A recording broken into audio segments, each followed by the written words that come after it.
Today we kōrero with the passionate and formidable Alice Soper. She is a journalist, rugby stalwart and incredible advocate for women in sport. She is also truly energy personified. We kōrero about her hikoi, whānau and journey to discovery and acceptance, believing in yourself, rainbow communities, rugby and how we can better support our wahine, and what you can do when your energy is tapped. Let's get into it. Thank you so much for having us today in your body, Alice. It's so cool, and we're going to have to do a pan of the room to show the plants because I think they're like a key feature. Yes. They're going to come up on this kōrero today, but we always like to start with a wellbeing card. One of our goals is not to always just go, hey, how are you? Good, good, good, and then carry on and ask some deeper questions. So it's like pick a card, any card. Roulette. You want me to read it? Yeah, you read it and then answer it for us. What is my favourite sound?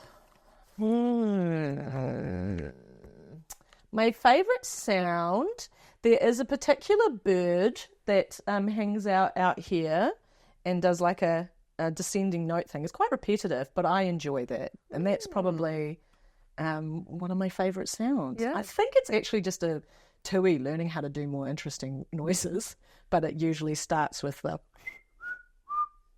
on its own scales. Yeah. I really like that noise. That is so cool. And it would also it would remind you of your home. Like it's that kind of sound that you probably wouldn't get in most other places. Yeah, it's just a beautiful, quiet sound. Yeah. Yeah, I think probably people would assume it would be like rah-rah type of stuff, but nah. Yeah. Nah, at home quietly. Yeah, which also means that you've slowed down because if you're busy and you've got music on and you're hustling for, talking on Zooms or whatever you're doing, you're not actually paying attention. So that's very cool. Yeah, I love that. Great start. So tell us about your journey. Tell us about your hikoi, and I love how you say it, who you are of. So talk to us about your whānau. Okay, so he uri au no Ngāti Kotirangi, Ngāti Airihi, Cornwall hoki. So my coloniser whānau from Scotland, Ireland and Cornwall. E tipu aku oku mātua e Gore. So my parents are from Gore. Well, mum actually Mataura, which is a little town outside of Gore. Engari, ko au he puti e Puawai, e roto i te whanganui a Tara. But I bloomed here in Wellington. Ko Alice Soper tōku ingoa.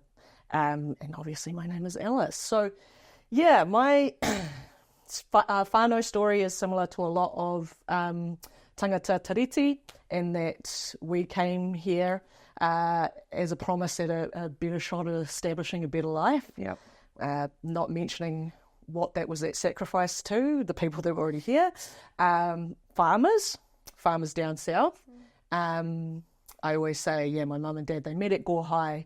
They escaped Gore and then they escaped each other. So they split up when I was quite little. I was the youngest of their first batch of children. So they had me and my two sisters, and they split up and they started having boys.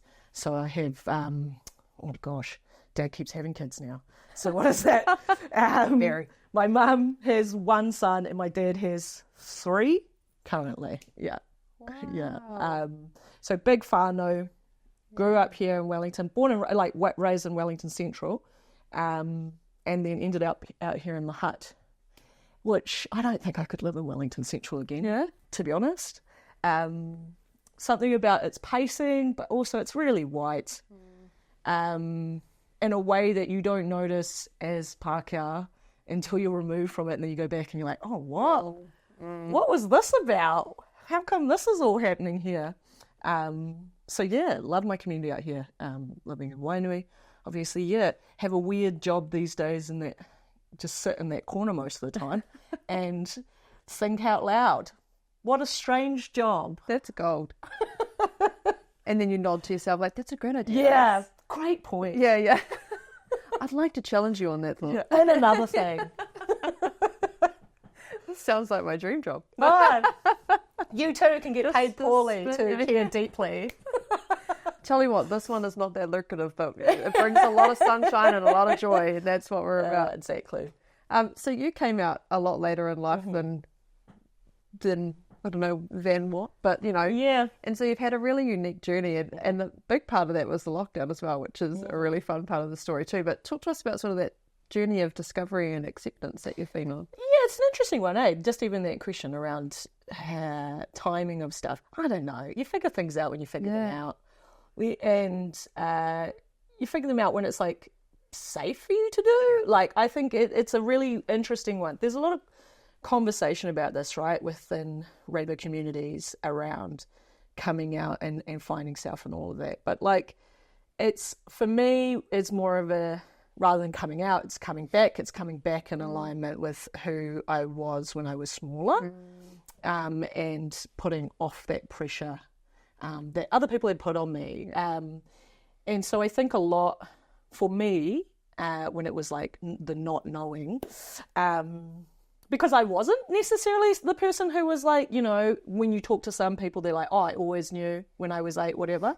Like, in hindsight, yeah, but like, not really. Yeah. And I think that there's lots of things to unpack there in terms of like, I'm going to be honest with you, like the way that we present women a lot of the time in society, I actually don't find attractive because that's through a male gaze and that's not what I'm attracted to. So like, I didn't necessarily think that women were that gorgeous or anything. And a lot of the time when I was younger, I had a lot of internalized misogyny, really, where I was just like, because I really didn't feel like I fit within what girls are supposed to do, because I love sports and I didn't like dresses. And so because we had reduced girlhood down to like being pretty and delicate and stuff, and I just very much wasn't that, then I was like, nah, stuff that, which is like also so stupid, because like, that's, girls are all types, and if you like those things, that's cool, but like, we contain multitudes. So I had a lot of like, just a general aversion to that kind of, just to the idea of women. So I like, the idea of being attracted to that was like, no. Ain't for me. No. So like, a lot of it was having a case of like, letting myself be more of the woman that I wanted to be. And so that's, I guess, the part that's maybe backwards to how other people figure it out. Like, it's funny, there's like a cliche within particularly queer women that like, you get your lesbian haircut once you come out and everybody gets their short hair. I'd always wanted to have short hair. When I was 4, I told the hairdresser I wanted my hair cut like my best friend Patrick, and they interpreted that as a bob, which I hated. And so poor hairdresser, I made them cry because I was like, put it back. When they cut it off. So I'd wanted that like for a long time, and I was still with a long-term male partner when I decided to cut my hair and let myself stop wearing dresses and stuff, because there was a lot of that. Like, I thought, like, you know, the idea of when you dress up. Sorry, this is going on such a tangent. You go there, you know, the idea of dressing up when you go to like formal events and stuff, and the whole idea of like making an effort. For me, I always interpreted that as like being slightly uncomfortable. Like, I was like, I have to make an effort, so that means I have to be uncomfortable in what I'm wearing. And so when I finally was like, you don't have to wear a dress because you look ridiculous. Like, I always felt like I was wearing drag when I'd wear a dress, because I just didn't, I sit like this and I'm wearing, you know, it doesn't work. It doesn't work in my physicality. Nah. And so when I stopped doing that, and the first time I remember I wore like a suit to a formal event instead of the dress, I was like, oh, I don't feel like I'm making an effort because I'm not uncomfortable. Isn't that silly? Click. Yeah. And I was like, why is that? Oh no, I'm still making an effort. Like, I still look good. I love clothes. But I used to just dress up all my boyfriends in the outfits I wanted to wear. And my brothers. Help them go shopping for their clothes and stuff like that. And I was like, nah, I could actually just wear this and wear it better and have better hair. And bring that class and sass. And play with it. Because then, of course, you have the whole spectrum of stuff, right? And to be fair, it's much easier for women, I think, to play with gendered clothes than it is for boys. They like, as much as I did, like, it was frustrating when I cut my hair, like, what a political statement that was.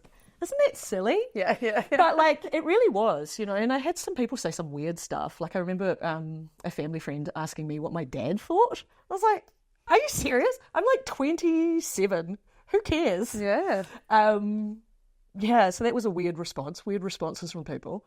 But I think it was because at that time, because I still had a boyfriend, they were like, but you Yeah. And now I'm very obviously not playing the part, but are still in that relationship. So where is the disconnect? Yeah. So I feel like I had to come in alignment with my outward presentation first and get comfortable with self. And then it was moving over to the UK and playing rugby over there. And it's way more queer in rugby circles in that space. And so a lot of my teammates, just like a whole range of different queer people. Yeah. And so seeing that was like, oh, like, when you're introducing yourself to people and you have a story that you've told forever and then you're in a new place. And so suddenly I was like, why is that the story that I tell about myself? Yeah. Who am I? Yeah. And so like going, oh, that's a bit weird that I'm so hard on those edges. Yeah. Because I'm a genuinely curious person. And so, just started to pull that one back a bit. And then I think what a lot of people who have gone through this process will tell you is like, once that little voice, though, starts in your head, that only gets louder. So once I started to go, maybe actually, then it was like, whoops. Yeah. Whoops. Hold on. Yeah. You're on the right. But it was that thing, when I'm saying to you around women through the male gaze, and this is another reason why there needs to be more women's sports, because women being powerful is what's really attractive to me. So if I'd got to see more women in sports when I was younger, I would have had so many more crushes. But being in those spaces and seeing like such a range of different women being out, being confidently themselves, but also being confidently queer, I was like, oh, I'm so attracted to that. Yeah. Like, that is hot. Not... My name's Ellen. Yeah. It's really nice to meet you. Yeah. So that. Oh my God, I think so bad. Like all the situations where like they were flirting with me, but I just thought they were really nice. What an egg! What an egg! Sorry to those lovely. Believe it or not, so I was the tomboy. And I still get really frustrated with that term now because it then put me in a box. So though I'm not queer, I'm still so much more comfortable in pants and a shirt and comfy clothes. I don't really like makeup. Like it's never been my thing. But when I'd make an effort, so whether there was makeup on my face or I'd put a dress on, like everyone would almost jokingly fall over it. And you'd be like, okay, like I get it. It's a bit You're a different 90s rom-com. Yeah. You're like coming down the stairs all of a sudden. Everyone's like, oh my God, hold on, glasses. I didn't notice you before. I know. Yeah. My sister used to like pay me money to pluck my eyebrows. Thankfully, she didn't have enough money to do like the early 2000s job on them.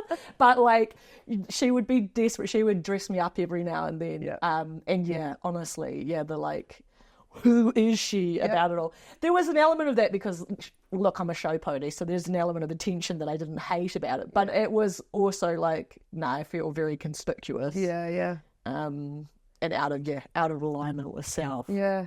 I think the best thing now is that, like, we still have our stereotypes. It's never going to change. Unfortunately, we're getting better at our narratives, but they're not going to go away. But people are more accepting. Like, we don't have this quintessential daughter in a pink dress and boy in a blue. Like we're starting to go, you be you. Yeah. We'll figure it out, and my mum used to just chomp at the bit, like, wouldn't you like to wear a dress then? I'm like, no. And there was a ball, and I was like, oh, maybe I'll get some eyeshadow. Like, that was it. And we were at Farmers, like, it was like, road runner, like dust in the back. And we were heading down. She was like, now's the chance. And the only person who was on was at the Estee Lauder counter, like the most expensive makeup counter, but she was just so excited. And we ended up getting foundation and all this stuff that still stayed unopened for years, and this lovely little makeup box we got. And she was like, no, don't tell Dad how much we spent on this. And she was just finally like, she's... It's interesting, because like, what is that coming from? Is that like a case of... There's probably two things going on there at once. One is like, if this is something that she's enjoyed, that she's like excited to be able to share that. And that's like the 2 minutes I played netball for my mum, who was my coach at the time. And she was like, no, finally. But I was like, sorry, I don't like this one. I keep on getting into trouble for reasons I don't understand. And the skirt, didn't like wearing the skirt. So it's like on one track it would be that, right? But then on the other track, I think it's also just a protectionism thing. Yeah, like they just want you to be able to, and that's, when you hear parents say that often when their kids come out. Like, I think one of the most misguided messages we're giving our young people inadvertently is when we're like, you know, I just want them to be safe and to be happy. Yeah. But it's like, yeah, but you are in control of that. Yep. Like, home is the place that you can control the vibe of. And so if you're making that a tense place too, then there's no safe place. But then also that whole thing of like, and what I try to explain to people is like, for years, people just didn't like me and I didn't understand why. And now I've come to understand like there are shades of like homophobia woven into that. But it was like, I only had the negative experiences of being queer because I wasn't living my whole life. So I just had the homophobia and none of like the queer joy. Yeah. So it's like your kids probably, or like you're scared about them experiencing homophobia. They already are. Yeah. Like they're already hearing it in conversation and around them. And they're already, you know, picking up on things and clocking stuff, whether they know eventually or not. Like, you know, sitting there in the undertones. It's already there and they're already feeling that pressure to perform in a way, but they're not getting to have any of the joy parts. So that's like, instead of being like, oh, I'm worried for them, be like, yeah, I'm stoked for you. Now you get to like experience your version of joy and it's going to be amazing. Yeah. And it's safe to do that in whatever way, shape or form. Yeah. And, I mean, and for it. And this whole thing of like, life's hard regardless of who you are. Yeah. So it's not who you are that makes it hard. It's like other people's expectations and reactions to you.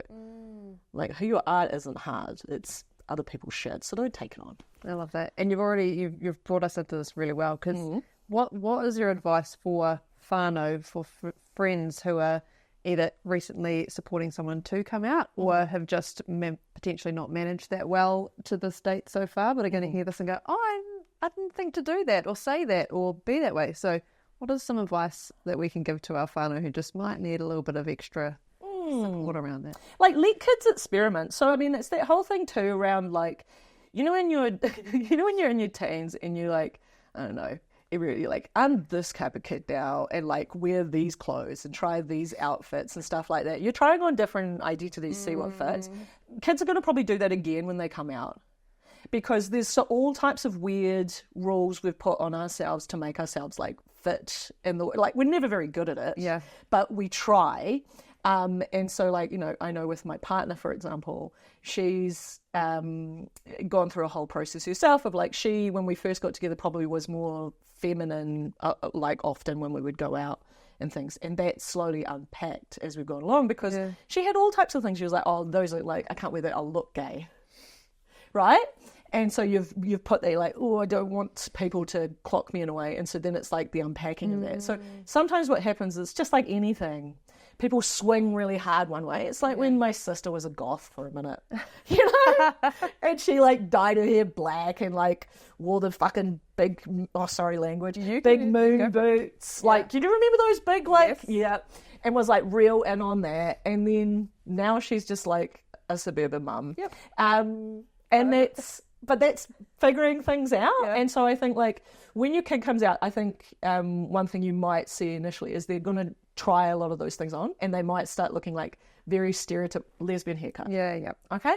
Just let them figure it out. They'll find their way into things, because at first you've been hiding so much and you have denied yourself all of these clothes and experiences. So then you're out. So then you're like, I'm going to put it all on. But that looks crazy on you. Do you know what I mean? Like, haircut. Now you're telling people, because you've been told for your whole life that your short hair means you're gay. So, okay, haircut. But actually, now that you've sat in your queerness for 5 minutes, you're like, I actually don't want short hair. I actually want just longer hair because that's what feels right for me. So they'll get to where they are. So I guess, like, don't freak out at, like, the experiments, because you recognize them and other kids growing up and trying on in phases. And it's not the sexuality that's the phase, but it's the expression of that is. Because we're just like second, what do they call it? Like a delayed adolescence. It's that you have to come out again because you've got to try on all those things. And so, don't be worried about that. Just support that. Just do it in the same way that you would with any other kid. And then, just sit with them on it. And really, it's not that different. I can say that because, you know, I was in long-term relationships with men for 13 years of my life. And, like, my personal relationships, the dynamic was pretty similar because I am who I am, right? And that's my intimate relationship compared to, like, my partner now, my fiancé now. It's not actually the logistics of that dynamic, not actually that different. Just the expectations within that dynamic. The tensions would only come with my, with the men that I was with, if they felt a real, like, I was pushing against, like, what was their role.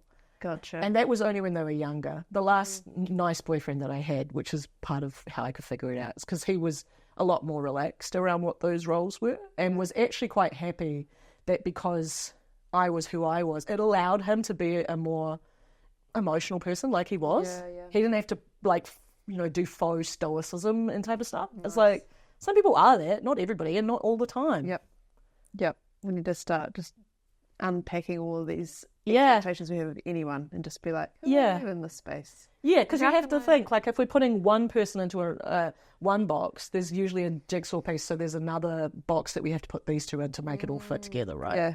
Or explain. I think we'll talk about that soon in terms of our feelings, but we just have to explain people. We have to have an explanation for why they're doing what they're doing, or who they are, or how they've. Oh, she did that today because, and it's like, no, she just because she felt like it. Yep. Or that's just who they are. Yeah, right. And it could be polar opposite. They may like to be high end one day and then trackies the next. Who cares? Like, it doesn't mean there's a shift. Yeah, I love that. So you're a big part of the rainbow community, and it's become a big part of your life now. So what have you kind of learnt within that community, and what's it like to be part of that community? So one thing I have learnt, and so I'm just going to check you gently on that, is that, and I only learned this recently, rainbow communities rather than community, which I think is an interesting thing for us to put our mind around. When I heard that, I was like, oh, shoot, yeah, I've been putting us all in one beautiful rainbow, but actually that's crazy. Like, there's such a nuanced experience for, like, gay men, queer women, trans people. We all have different experiences, and also, like, prejudices and things that we come up against, and different ways that, like, that prejudice will manifest as well, right? So it's an interesting one. I am a big part of the rainbow communities now. Look, had all my friends were queer anyway, which should have been a sign. Like, so many of my good friends were lesbians. So, what? So crazy. The transition was so difficult. No. So it was like everyone I went to high school with, like the people that I kept in contact with are all queer now. What? So yeah, like, I think it's just a case of just stepping in. I think for me now is just like, it's been that real intentionality of like, I am. And that whole thing of at first, the same way when I started talking about sports, right? I used to get annoyed when people would say, only get me to talk about like women's sports, because I'm like, it's all sports. I watch all sports, I can do it. Whereas now I'm like, nah, that's cool, that's niche. Not a lot of people can talk about women's rugby in the depth that I can. So actually, that's awesome. Yeah. It's kind of a similar thing with that, where it, like, I understand for some people they're like, oh, I don't like being known as a queer athlete, whatever. Whereas I'm like, no, that's cool. That's like an extra thing, rather than it being a, sometimes we talk about like those modifiers that we put on people, like being a way to kind of just tell us that we're not normal, like not the default. But I'm like, yeah, I'm not normal. I'm better. Yeah. You know? Yeah. And like, I get to mean something to someone just by existing. Like, what? How silly is that? But also intentionally that. And, my partner and I talk about that all the time, about like being visibly that, and like this year I co-coached our local club team, and she was our manager, and just how for our team, who are full of a range of ages from 16 through to 40s, like for them to see a couple that is involved in this, but we're just like, it's just that we are together. We're just doing our thing normally, but just normalizing it in those spaces. Yeah.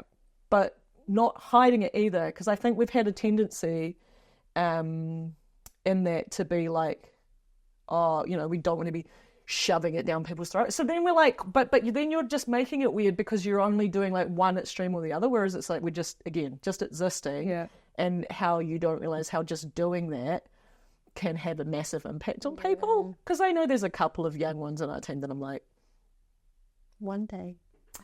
hopefully sooner than later for you to figure that out about yourself.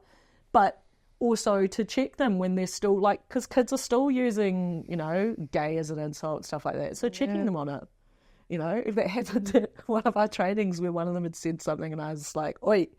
And then the other young one on the team was like, Miss, you should put her on the line. I was like, what? Punish her? For what? I was like, no, we're not going to do that. Yeah. Like, it's safe to make mistakes, but we'll we'll check you on it. But like, I'm not going to make you do laps. Imagine that going home. I had to do laps because I said this at you. Yeah, right. And I'm this old. What? Yeah, how dare, no. Oh, it's priceless. Yeah. Oh, priceless. On Karen O'Leary's podcast, I'm going to read this properly so I get your quote right. You said that all the reasons you doubt yourself are actually the reasons that you're awesome. Mm-hmm. And I love this because over my whole life, there are so many missed opportunities I have for not trusting who I was or having so much self-doubt that if I put myself out there and failed, then that would be so much worse. So I just won't. And I won't put myself forward, but then I'm in control of it and just so many things that we've missed. So what are those things that you've doubted about yourself over the time, and how are you using that now to be awesome and be you out in the world? Yeah, it's an interesting one, eh? I'm probably pretty reckless. I don't know if I have post-anxiety anytime I do things. It's like I don't tend to worry about things beforehand, and I do them, and then afterwards I was like, was that the right thing? So I don't know if I can necessarily point to you on specifics. I guess it's probably the main one, right, is being out and proud and visibly so, and intentionally speaking. Because, like, I'm aware when it comes to being a queer woman and queer cis woman in Aotearoa, like, things have moved along in a big way, and that was a lot to do with, like, the mahi that I wasn't involved in. Yeah. You know, like, because at that time I was still... I don't like to say closeted because it wasn't that. I was still in relationships with men. And so I wasn't a part of that.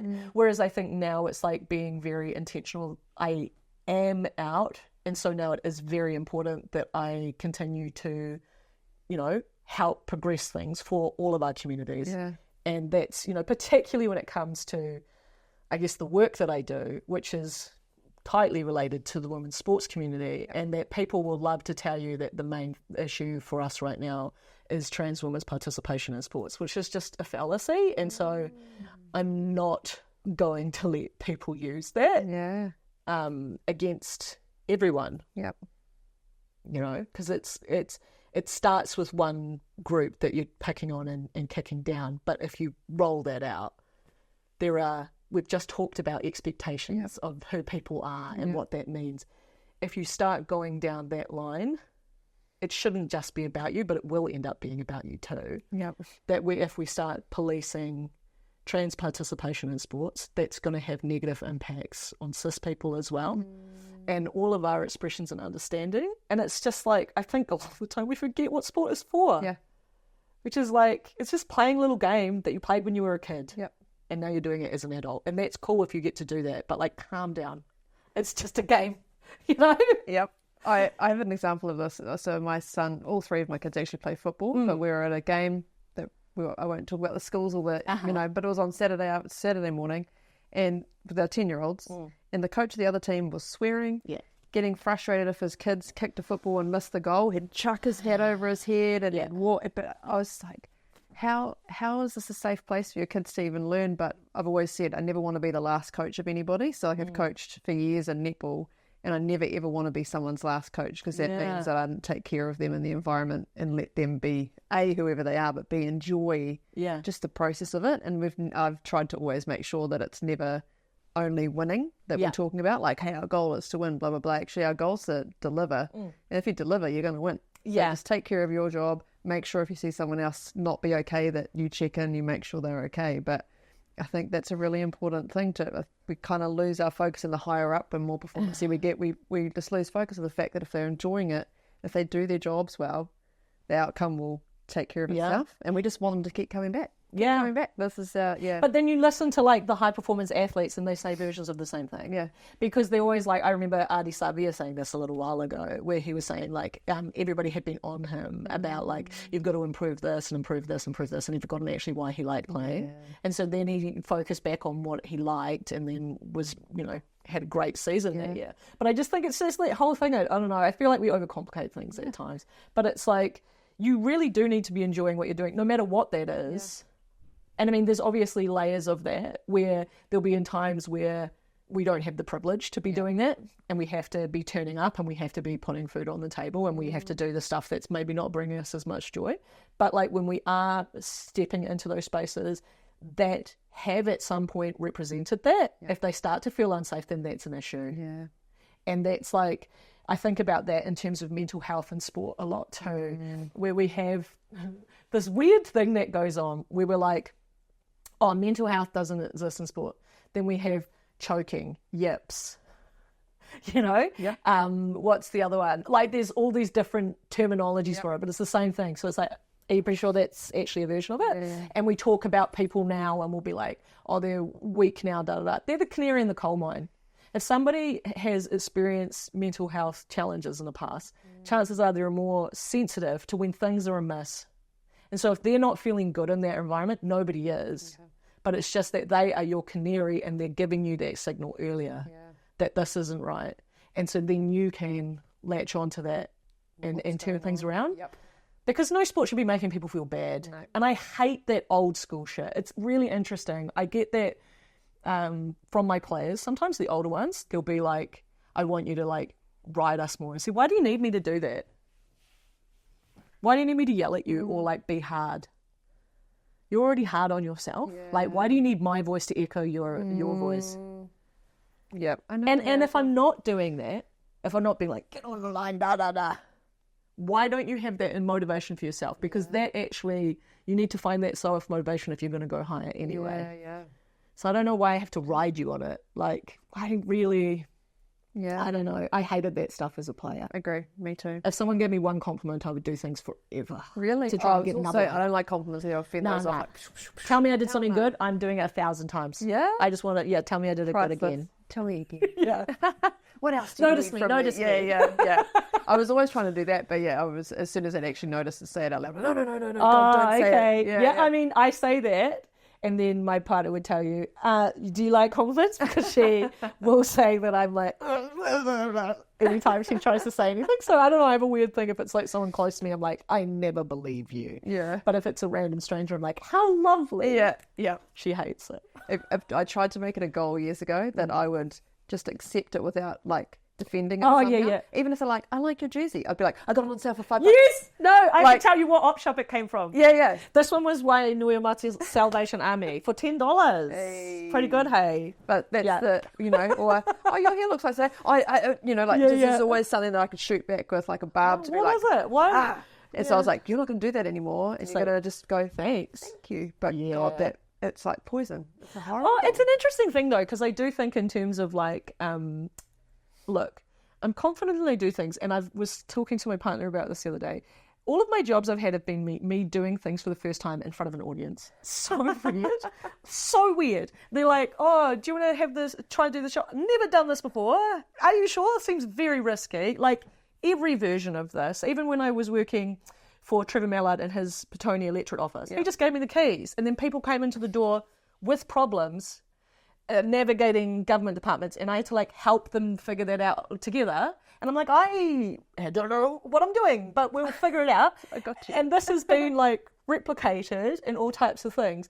But it's like, I'll have the confidence to be like, well, I'll do that. I mean, look, they asked me, so if I'm not good at it, and this is the first time they know that, that's on them. Yeah. I'll say that, and I'll fully believe that and box on through. But then I will also sometimes sit there and go, why have you asked me to do that? I've literally like just some random person who is, like I say, sitting in that corner. Are you sure? Yeah. Like, you lovely people coming all the way down here and sitting in my house. I'm like, what for? Who am I? I haven't even done anything. It's because I saw your big ass plant in the background. I was like, if she can take care of a plant, she's someone I need to talk to. She's honestly, legit. Just a cursory Google on how to keep things alive and getting a water meter. That was the, like, you know, like one of those things you stick in the thing to test how damp the water. That's the big one, because a lot of people overwater plants because then they're so worried about those babies. You actually don't need to water. So now, next level then, is there a technology that would then ding me on my phone? Because there's apps. The meter would be There's low. apps you can set up for that. Like Planter, sponsor. Listen to the. I was going to say a moment for our sponsors. No, but I think you could. Like, honestly, you just set up like that is one. But like I don't even use it anymore, because as soon as you have the little things, stick it in the soil. Is it wet? Then it tells you what to do. Brilliant. Yeah. All right. I'm going to pretend it's a game changer, but I'll probably still... Ask me how to get rid of mealybugs. I don't know. I'm just like, there's a plant in another room of the house, and I'm just looking at it going, I need to do something about this, but you're beyond my capabilities. Yeah, no, I can... This is my first time learning publicly. There you go. Yeah. Now Whiti Poro rugby has been a massive part, and what I loved is that you did this at 13 years old. You started in rugby. Mm-hmm. So that's 2002. I was 17. Uh-huh. Rugby was that wasn't a thing. Like, let's debunk this. Okay, because this is my favourite. Okay, so a lot of this is to do with how things are visible, right? Yep, true. So not whether they were popular. So I can tell you that in the year 2000, when we still had what was then the WNPC, so the Women's National Provincial Championship, before it was rebranded with Farah's name. Yeah. In the year 2000, there were 17 teams that competed in that competition. Wow. We now have 13. Wow. So we've decreased, right? And I think about right now, I'm coaching in the Wellington region. Women's rugby is an all-time high. We have the lowest number of clubs participating, 7. 10 years ago, we had 12. So this whole thing around, it's like where we water, we grow. So there is more attention now, so we see it more. But this whole idea that it hasn't been here is not true. My favourite thing to tell people is the first recorded, I say recorded because it's the only one we know about right now, but the first recorded women's rugby game was played here in Wellington in 1888 between a team called the Hallelujah Lasses, which were like a Salvation Army team, and a girls' high team. And people paid 5 shillings a pop to go and watch that game. In 1888, do you realise how much money that is? Wow. It's like $50 to their money. Yeah. Crazy, right? So this whole thing of like when things are visible. So like, honestly, I think I came in at a boom time, because if you look at the history of modern women's rugby, things kind of kicked off big visibility down in Christchurch. A lot of that was Laurie O'Reilly and his organising to take that Crusaders team overseas, built a bunch of relationships. There was also a real DIY energy at that time, where there would be teams from the US that would come and tour around New Zealand, teams from England, and then New Zealand went and travelled around too. So doing all that establishment stuff to set up that first World Cup in 91. But the precursor to that was Rugby Fest in 1990 that was played in Christchurch. Not enough people know about that. First quadrangle tournament played in the world, played in Christchurch in 1990. Played in by New Zealand, Japan, USSR, and America. And so that was here. Then all through those 90s, right, like women had been playing 60s, 70s, self-organised leagues, 80s, depending on where you were. So that was the story here. 1990 was the first year that Wellington sanctioned a tournament. And so that's when like my rugby mums like started first getting involved. And so that, by the time they hit 2000, like they've grown right up in the sport, right? We've taken it off Sundays. Used to be that they played on Sundays. And so there was a whole big energy around it, because back in the 90s when they'd play, all bars are closed, except the club rooms if they're open for a women's game. So they had quite good crowds in that would come along. So they like were heavily involved as well. But again, it's like who's involved, and so what visibility is there. So in 2002 when I started, I was playing at my college, and I was very lucky. There was a woman named Marama Taurua, who is a legend of Wellington rugby, and was playing for the Pride team at the time. And she pulled me across from my high school team into the club team, because there weren't rules against it at that time. Gotcha. So I played women's rugby then, sevens first actually, and I made that Wellington sevens team when I was 13, which was insane. Played against Farah Palmer and burnt her off. Because I used to be an outside back. That was like my one claim to fame. But then, but then what happened? New Zealand Rugby cut all sevens for women in 2005.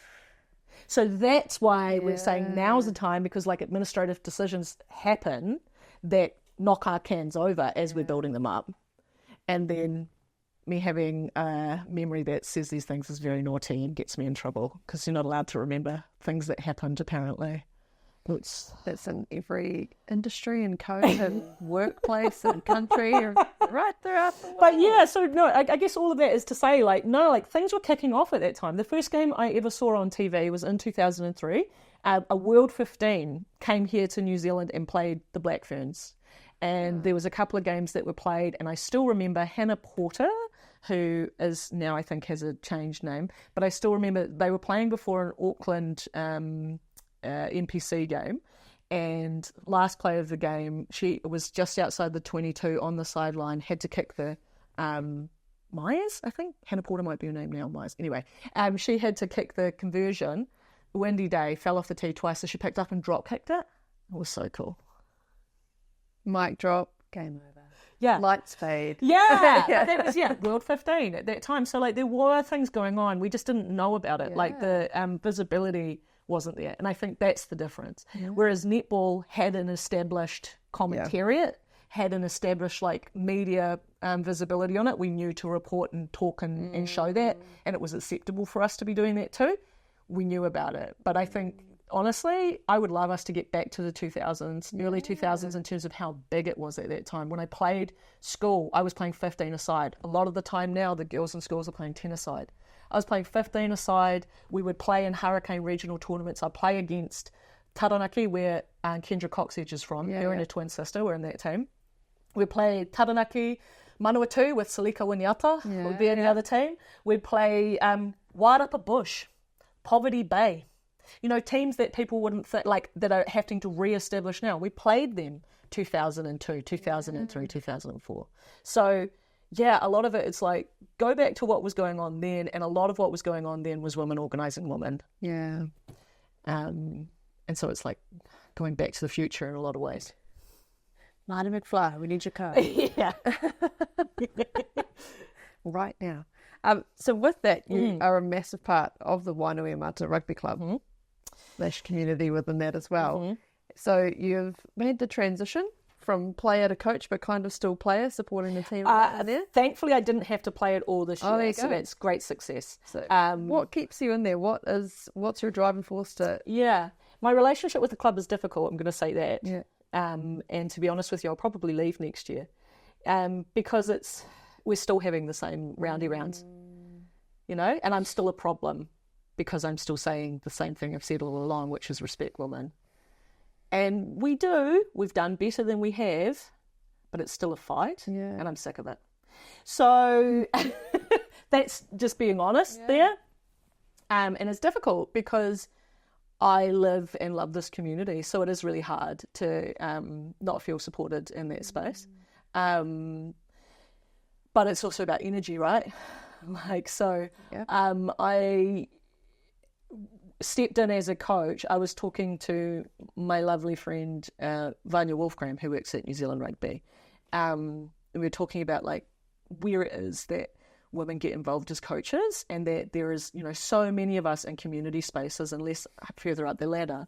And I think it's a lot of like what you're talking about in terms of last coach, because reality is I know that Wellington will exist whether you put your hand up to coach Wellington or not. Yeah. But if I don't put my hand up to coach at my local club team, there might not be a club team. Yeah.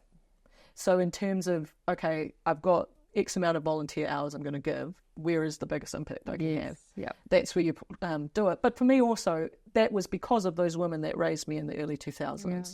That like a big, the real benefit of playing as a young kid in that spaces was getting to meet those pioneer women who were all doing it for themselves, who had memory of when they would run the whole league by themselves and organise their own referees and jerseys, etc. And fundraise. Yeah. So like having visibility of that, they then taught me not just rugby, but women's rugby, which is really holding on to that ecosystem in terms of you don't just play the game, you have to like do all parts and grow that part and take responsibility for for the growth and continuation of this thing, because if we don't do it, it won't exist. Yeah. And that is still the case, as much as we might have our black ferns doing fantastic things. That's still the case at our provincial levels, at our club levels. It is still a handful of strong women across the country that are holding those clubs down. And if you took them out, I don't know how many of those clubs would step in to fill that vacuum. We saw that here with MSP, who won the comp last year and didn't have a team this year. And there were a whole series of things that lined up for that. Some of that is just the cycle of rugby. People are having kids. They won, so people retired. A long-term coach left. The feeder school that had been attached to them had then started being attached to another club because of a different coach. And all these things come together. But what was MSP doing? They would make sure a Prem's men's team happened. You know, so it's like that type of thing. So in terms of that, like when I'm saying to you I might not be attached to the club next year, that doesn't mean I won't be attached to the game though, and that I'll probably just do what I've been threatening to forever, which is set up a women's only club here. We've seen examples of that over the hill in Wairapa with the Wairapa Wahine Toa club. They established just as a women's team last year. This year they had 4 junior girls teams there too. And I think there's a reset that needs to happen across club sports in general. I think so much of our expense is holding up old club rooms that are basically just RSAs for old boys. And I don't want to hang out there. My name's not on the wall. Even though I've played 100 games and I have a blazer and my name should be, it isn't there. So why would I want to sit in that room? You know, like I can make my own rooms. And those rooms I don't have, like, can be made flexible too. Like there's ways in which you create a space that don't have to be the old club rooms. Like what makes a club? Members make a club. People make the club. And I think the way that we have this old school patriarchal hangover in all of our sports, it's like the men's team is here and everything is in service to them, but they serve no one. Very few of those boys you see come back and coach. Some of them you do. To be fair, when we won in 2016, we had great alignment with a couple of our Prems boys, but not many. Not nearly as many as you see across the women's game. And so I'm like, I'm sick of that. Like, why is your team more important than my team? This is a club. Your Prezzies team, your junior team, your Colts team, everyone is worth the same thing here. It's not the bloody All Blacks. They think believe me, I know I've got in trouble for saying such things. But, like, it's so ridiculous. Like, I pay my fees, I give my volunteer time as everyone else, but I still have to be asked to be respected instead of afforded that. And so it's just like, we can chuck this all out and start again, because it's also not just about the players too. It's about the whole infrastructure that's required to make clubs happen. I would love, like, you know, we had to fight a long time to get our blazers, but I would love us to be doing that more regularly for people that have put in a lot of volunteering, for people that are our champion supporters. There are parents that I have known for decades that should have blazers for how many games they've attended. You know? And why don't we do that? Why? We might do one volunteer award a year. Piss off. They're what makes the sport run. In all of our sports across all of the codes, 90% of people in them are unpaid volunteers. So why are we showing them love, you know? My club, my netball club, back in the day, they ended up almost tipping over for the exact reason of the stalwarts and all of us who'd given heaps, you give up eventually because no one else comes through to help you. But my parents, they invented a trophy for my mum and dad, who still is a 24, 25-year-old. They would come every Saturday, bring lollies for the team. Offered it, my mum managed a few years, the different levels I was playing and stuff, but like they were constantly just that vibe of support that they invented an award to then give out annually. Beautiful. But that's and they were they're the kind of people who don't expect anything like that. No, of course those people are always those people because they're not giving to get. But then it's like, but you have put in the time. And so whether or not if there isn't a pathway to recognise that time, then your pathway's fucked. But even we had an amazing woman, you know who you are, Leslie Watatini, who built our club on her. Like, she literally was the founder of it with another woman. They built it up. She spent blood, sweat and tears in there for years and 20 plus years, possibly more. And then she got unwell. She got cancer, and the club was just like, get out. Too old, too slow, and it was gone. And it was everything she'd worked for. She was treated so poorly. Oh, that makes me furious. I know, and so I tapped out at the same time. I was like, you don't treat her like that. She is Because what are we doing? Yeah. Clubs are communities. Yeah. How did we rip Why are we excommunicating people? That's the point in which you prove what you are. That's the point in which you prove you're a club in a community. Yep. Oh my God. And then you know if it was some old man, they'd be like, name a fucking trophy after them and hold a fucking, give them a whole hallway. Yeah. You know, I'm so sick of that shit. A couple of years later, they also amalgamated into a rugby club. And I was like, like, I know, they're doing that all over the place. And like, as the women's team, I do like it when they do that because you're like, wow, some other women that are here, like, versus you being one team amongst 5 men's teams, or that's also why I hate going in that space. It's so like, it's in terms of going into that space here in Wainui, because I've known those boys a long time, and because Wainui is more of a family club, there is like people in the Prems team are brothers and cousins and stuff of all of our team. There are also relationships across them. So they've got more of that than, say, other clubs that have played it. Yeah. And that's just the problem too, is like you need to peel off that old boy mindset that's still running that, because actually the face-to-face on the ground between that's good. It's the old ideas running things that is rotten. And that disconnect and that tension is like constantly in conflict with each other. And, you know, you see it in some of the boys too. They don't like it. Like, if you polled them, they'd be like, did you know that they this, and they'd be like shocked about it and not comfortable and not happy that people are doing that in their name either, you know. But there is also a general lack of curiosity from the boys in that respect. I would say that across, if you are wanting to be a male ally, ask more questions. If you are receiving something, ask why that player that you know who has been there just as long as you hasn't done that. Ask the question. And then if they're like, oh, we haven't thought of it, turn yours away. Do a David Pocock, where he was like, I'm not, you know, getting married until queer people can. Use the privilege that you have, because otherwise what's the point of it? Yeah. I love that. How can we better support women's sport just as a watch? I mean, I brought my Manawa jersey today because I was like, I wonder if I walk in here and you'll be in your Wellington one. So I was going to verse you and be like, no, not wearing my polo today. What's going on? But how can, I mean, buying the jersey is a small thing that I can do that, and every weekend, even if I'm not able to watch the game, that game is on in our house, so that it's just telling Sky Sport that it's important. Even if I'm doing whatever else. So what can we be doing? Both just those are tiny little things, but in terms of all the advocacy that you do, what can people do to just support women's sport in general, not necessarily rugby? What do we do? Be curious. Yeah. Be curious, ask questions. And so, you know, and with that then too, like ask questions of yourself too, in terms of why haven't I ever watched any of that? Yeah.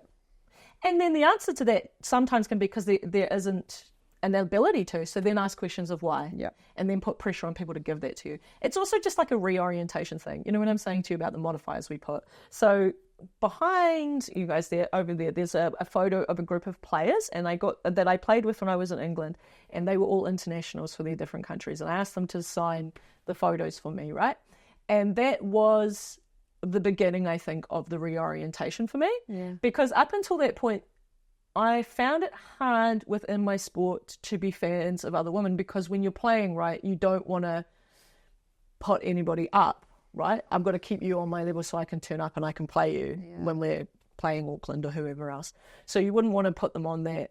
But then I realised how dumb that was. Yeah. Because I was like, I'm missing the chance to be a fan of people. And also, if you ask a boy, one of the Prems boy, who's your favourite All Black, he'd happily tell you. Yeah. So why am I got this weird thing about that? Yeah. So changing it up, and then when I left, I printed out the, I didn't get Gael's, which is annoying because she now coaches France. Anyway, printed those out. I was like, can you sign it for me? And they were all a bit like, this is a bit weird. I was like, nah, it's cool. Like, you guys are awesome. You play for your countries and I got to play with you. Like, that's so cool. Yep. And being a fan of people. And so it's just that whole thing of like, find the person that you connect with, follow them, send them nice messages because they get lots of shit ones. And just like, be about it. Like, you already know how to be a fan. I don't need to tell you that. Yeah. You already know how to be a fan. Yeah. Just bring some of that energy over. And if you've never watched women's sports before, start with the sport you already love. Because the women's version of it exists. Shock horror. Yeah. And not only does it exist, it's probably existed for 100 years. And it probably looks better. It's probably more fun. Well, if you're like, it's more fun in that because it's still got all of that like plucky heart amateur stuff, which I hope we hold on to, because I think that it's such a shame when we look at, in my chosen sport of rugby, when we look at the men's and the women's game, like we're just not learning from each other at all.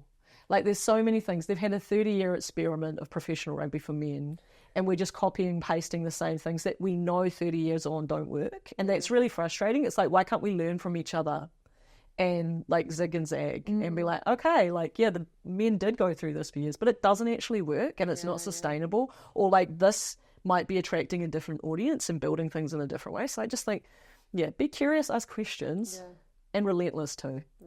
Because you'll ask the questions and they won't reply. So keep asking. Yeah. Well, also, I share on my social media all the time, like when the Black Ferns are smashing or like, and I'll check in with my friends and they'll go, we only know about it because you share stuff. Oh! So, okay, well, that's how you're going to find out. But one thing I find really interesting is supporting different sports, because rugby was, even supporting men's rugby wasn't really one of my things. My dad he went on the Lions tour when I was little and stuff. Oh, shoot, yeah. But we actually really enjoyed boxing in our house. Yeah, cool. Watching boxing. But I think that this leads us into the on-ramps that you create in terms of the adult trying new things, but it's also getting curious. Like, you don't just only watch the sport you only know that you grew up, because we were so limited back then of what we were shown or what we were able to participate in. So there's just this raft of this plethora of cool things to go out and see, and all these sort of fringe sports that are coming in. Yeah. But my disappointment still remains that it's not accessible. So when I was little, we never had Sky, so that was all on sort of the TV, whatever it was, NZ back in the day. But like boxing was on there, netball was on there. You'd go down to your local courts, and the Ferns, like Jenny May Coffin and Amy Jean, they were playing on court 1 in Hamilton, and you could see them and you could sit there and watch them in their club teams. And that's all all those layers are removed, and it makes it harder to engage and harder to support and harder to know who they are. That's that reframe around the whole see it, be it thing, because I think it's too shallow. Yeah. I think it's a lovely rhyming frame, but it's too shallow, because the thing is like see it, be it is already proved irrelevant by the fact that things have already been without being seen. So like, in order for anything to be created, these women did not see it happen, and they did it anyway. So they did not have to see the example in order to live it. And so, it does make it easier, obviously, when you see it more, it makes it clearer. But I actually think it's like, you have to be able to touch things. Yeah.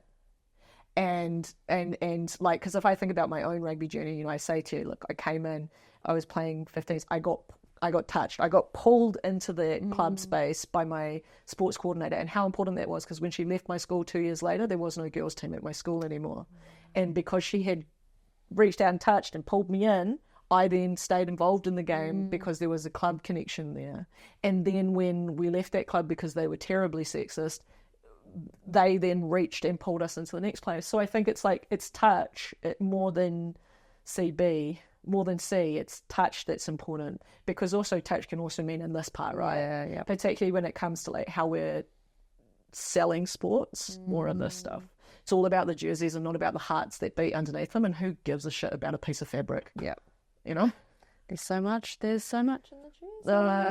Leave it better than you found it. All the cliches. Like, I mean, I say that, and there's a jersey hanging over there on the wall, but it wasn't that jersey. It was the people that gave it to me, and the respect that they gave that to me. When they gave that to me, because that is the number 2 jersey for Richmond, when they gave that to me, that's a jersey that, Gaël Mignon played in, who was a 2-time World Cup French captain, now current coaching them, and they gave me the jersey.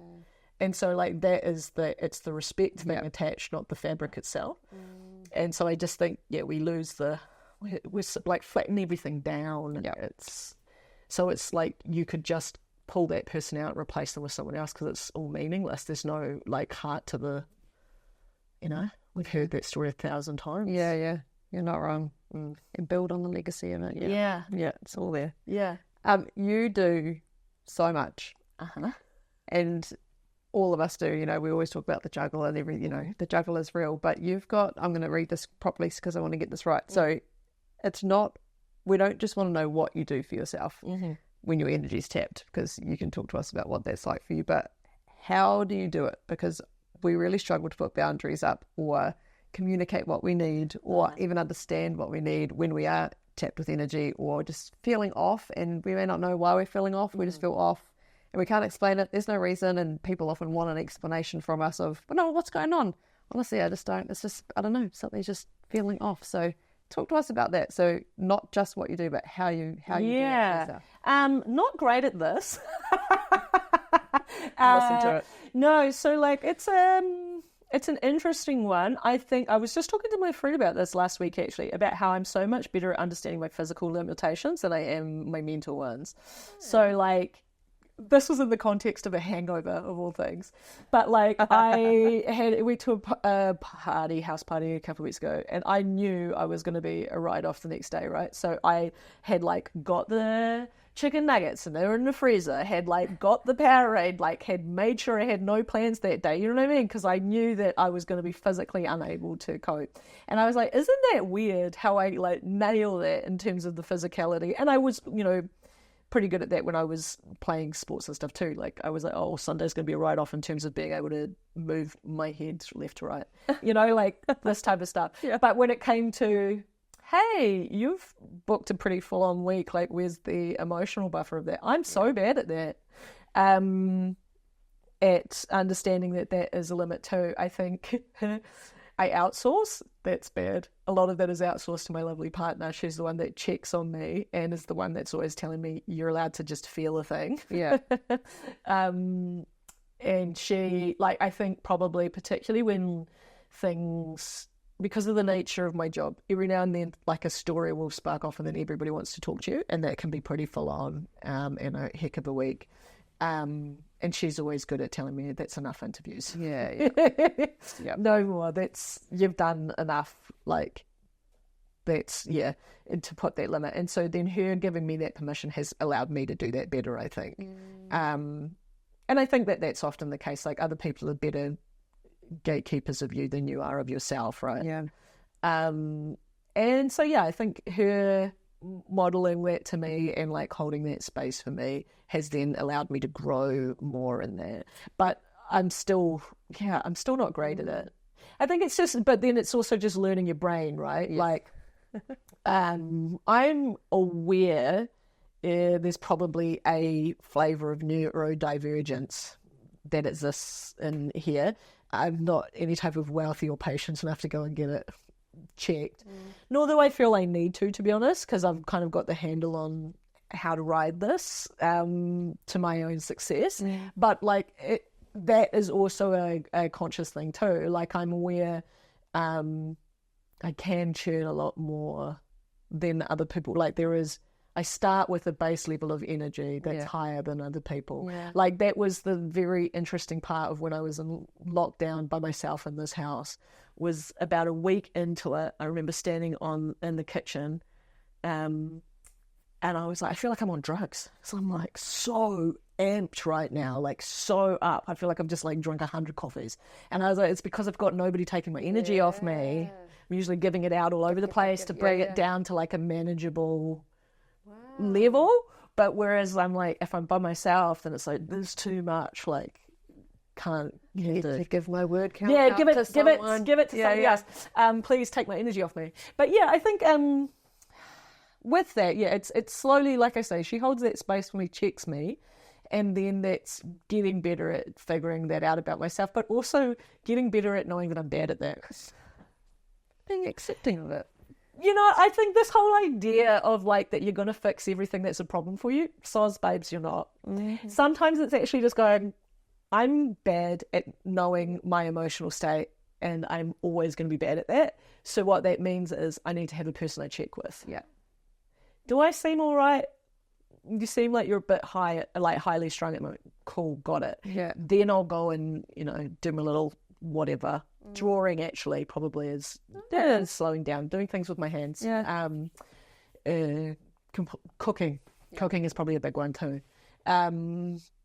Those type of spaces. But yeah, outsourcing it because it's like I'm not good. Yeah. I don't think I'm ever going to be good at it. It's good though that you listen because sometimes you can let someone know really quietly, hey, something feels off with you at the moment. Yeah. And like, nothing's wrong. Yeah. Why do you have to say that? I'm fine. But they're not. And or making those suggestions of, hey, remember you said that X, Y, and Z would work for you. Yeah. So it is really good. And I think that's like that accountability almost, but understanding of yourself to go, no, actually, no, I value that person's opinion. They wouldn't tell me I was off if, they're not doing that for shits and gigs. They're doing that to take care of me. And that's, that's the partnership, right? Yeah. Like, and that's something that's developed over time. I mean, I think about that.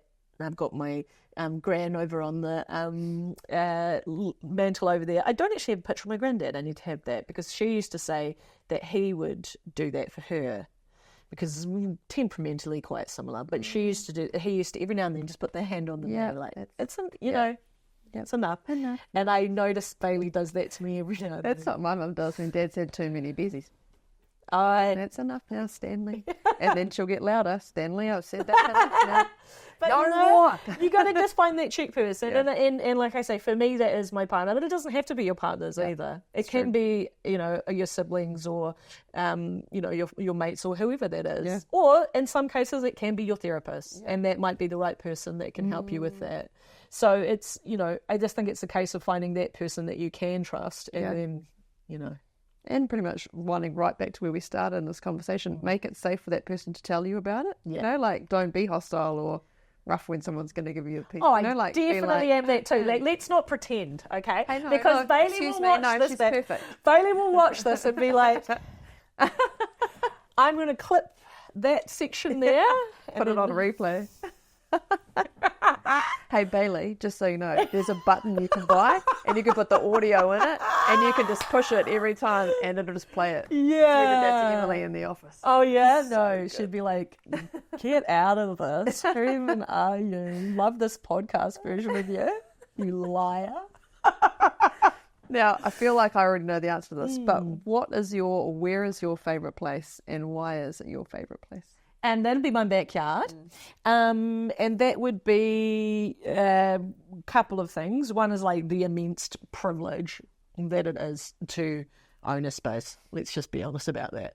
It was nothing but privilege and the luck of timing that allowed me to be here. And what luck that was, because honestly, it's what allows me to do a job that pays me in other ways rather than necessarily money, because I have, a controllable in terms of owning the house that I live in. But then the garden part of that, because I grew up in Wellington Central, we never had that. So terrible, go to botanical gardens. It's not like it's that bad, okay? I'm not going to pretend like that was a terrible thing. But I, as a kid who loved running around, when Mum, bless her, would let us play soccer in the lounge. Yes, me against my little brother, which is so mean because there's 5 years between us and he is not sporty, and I would be like, let's go. It's like Tekken 3, here we go. Finish him, Mortal Kombat. But no, so poor old Robbie, we would do that inside, but I would have loved to have a backyard. So that was a little bit of wish fulfillment for my smaller self. But then now, I said my gardeners are here today, which is my mum and my stepdad. And I think that the work that they have put into the land here is just a beautiful, expression of the love they have for me. Yeah. And that it's I didn't realise how expensive lettuce had got because Mum had been growing it for me for the last few years, Outstanding. And I was like, wow, that's awesome. But also the absolute gift, which is the soil here in Wainuiomata. Things grow like crazy here. Things that I have we talk about being good plant, whatever, not a good plant. Yeah. Put the 2 rose bushes in when I first moved in. I did nothing. I dug a hole and I put them in. I didn't even do basic fertilizer or potting mix, nothing. And they've survived.